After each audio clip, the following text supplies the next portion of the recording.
Democratic deficit hawks got plucked today. That story topping tonight's 2-minute drill. We welcome our panel. Ron Kurtz rejoins us, as does Monica Crowley. And joining us now is attorney Kelly Saindon. Good to see Kelly. Fire up the clock. 4 Democrats who want their party to cut spending went ahead and found nearly $1.5 billion worth of cuts from add-ons to the president's budget. Now, they didn't get a pat on the back from their fellow Democrats. In fact, the 4 deficit hawks got treated to a, quote, out-of-body experience by Budget Chairman David Obey. And now they're pulling their plan to cut spending. So how can the Democrats claim they're cutting the deficit when something like this happens? Well, and these 4, first of all, they should be given big kudos for trying to actually cut spending, which is what the American people want. 3 of these 4 Democrats are in swing districts, and their poll numbers do not look good. Why? Because American people are fed up with this out-of-control spending. But what's even more important here is that senior appropriators, Democrats, said, not only are we not entertaining this, you got to pull the whole amendment.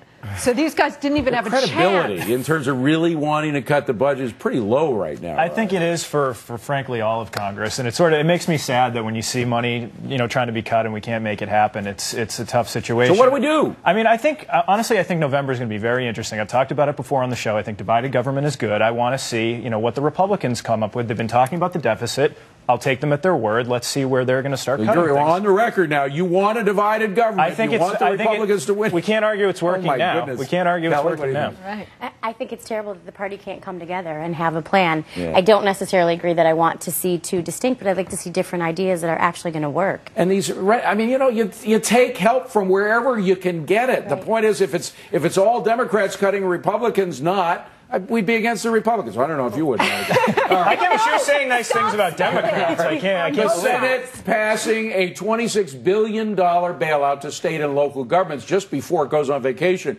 New Yorkers are pretty happy, or at least they're in the State House in New York. House Speaker Nancy Pelosi calling back House members from recess to deal with what she says is a, quote, common sense solution for states and cities to address teacher layoffs and Medicaid bills. But if a bailout is coming, what's the incentive for states to do the right thing and cut? Sometimes you have to hit the gutter before you change your ways.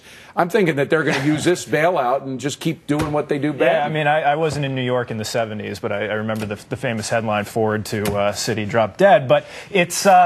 I think we have bailout fatigue, frankly. We've heard this so many times that it's not really. They don't have bailout fatigue. Yeah, I mean, I didn't see this story gain all that much traction because I think people just hear bailout and they tune it out. But Kelly, I mean, this is a serious thing because we have all of these municipalities around the country that are going broke. They can't print money, unlike the federal government, so they will be forced to pay the price for their bad spending habits unless they're bailed out. We're encouraging them to do exactly the wrong thing here. I agree with you. We're giving them relief. We're not making them figure out their own problems, to get their own spending in line, to have appropriate budgets, and then there is no incentive. So to go back to your first question, is there incentive when you know you're going to be bailed out? Absolutely not. Sit back and say, we'll just dump it up. That's right. We've got so many states in this country that are hitting the wall. Their public finances are in an absolute catastrophic condition, whether it's California, Michigan, New York, their backs are against the wall. And as we just saw in New York, they just passed a very late budget in Albany that is a complete shambles.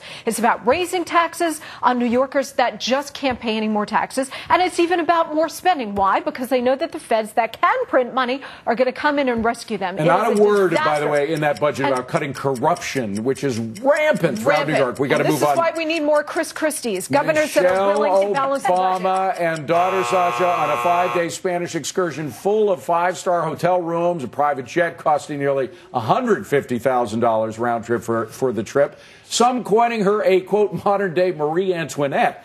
Now, while it's not clear how much of the trip is coming out of the Obama's pockets as opposed to taxpayers, critics are pointing lavishness and choice to leave the United States for vacation as being a little out of touch. Kelly, that's my point, is that, you don't leave American tourism business hanging, when you're supposed to be helping Americans get out of this jam we're in. Couldn't agree more. You need to stay in America, and you need to stop flaunting that the problems that society faces don't really apply to you. So if you want to take a trip with your daughter, you don't have to get in your car and drive 4 hours because you can't afford a plane trip. You and 70 of your closest friends are going to go to Spain on taxpayer dollars. You know, they need downtime just like everybody else. They need a vacation time. Of course. I don't begrudge them that at all. But the fact is that you know, as first family, you got to set an example. And you don't fly away to Europe for a vacation when folks are starving here at home. You have to watch the image that you're projecting. And here's where the hypocrisy comes in, David. This president has been railing against the rich. Well, this president has said that he would like to raise taxes, let the Bush tax cuts expire on the so-called rich. And now his wife has jetted off for this long weekend excursion with her daughter to one of the most lavish luxury resorts in the world. $7,500 a night. I'm sitting here and I'm a little disappointed I didn't get an invite if there's 70 people going. Right. But the hypocrisy charge sticks like glue. I don't think it's fair or appropriate to call the First Lady of the United States Marie Antoinette, but I think we're both, former political scholars, and I do think it's probably projecting the wrong PR message that they want to be sending at a time like this. But I'm not going to lose. Which charge hurts the most? Leaving the United States when you should be at home, or the hypocrisy charge? I think it's the hypocrisy that hurts the most. Yeah. Honestly, I think it's both. You look at the Gulf Coast. Maybe she did take a trip down there for sort of meeting with business owners and things like that, but could have gone there. Last word to Rod. Coming up on deck, the president. Time for buy, sell, or hold. We take the names and stories in the news, treat them as if they're stocks. Would you buy them, sell them, or hold them? Multnomah County in Oregon shutting down an enterprise last week for operating without a license. But get this. The entrepreneur was a lemonade stand run by 7-year-old Julie Murphy at an art fair. Now, the county said she failed to get this $120 temporary restaurant license for a lemonade stand. Shutting down Julie's lemonade stand. Is that a buy, sell, or hold? It's kind of an easy one. But it's a very important lesson. Come on. As an entrepreneur, as an entrepreneur, you're going to be hassled by the government. You may as well learn early. All right, but a sell. Shutting down a lemonade stand is nothing sacred in America anymore. Nothing is sacred. Hey, she should have come up with $120. What's wrong with this little kid? It's great for marketing. Of course it's a sell. I'm kidding, folks. I'm kidding. Don't send in the emails. All right, Gisele Bündchen is famous for being the world's highest paid supermodel, and now she's trying her hand at being an expert on breastfeeding. The Brazilian beauty causing quite a stir after an interview with Harper's Bazaar, where she told a magazine that all women should be forced to breastfeed. She went on to criticize American women who don't breastfeed their babies. Gisele's breastfeeding advice: buy, sell, or hold.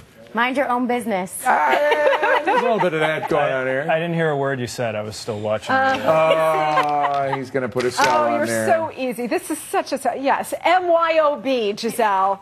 This is coming from a woman who gains like 4 ounces while pregnant. Please. All right. Yeah, we're giving kind of easy ones tonight. It's a sell. And Scoreboard says it's a hold. Well, Scoreboard's wrong. Okay. Taxing the top 2%. They're a bunch of monkeys. Taxing the top 2% of the country. Is that a buy, sell, or hold? In this environment, is it a buy, sell, or hold? You for taxing the top 2%? I am. Okay. Wow. Warren Buffett can afford it.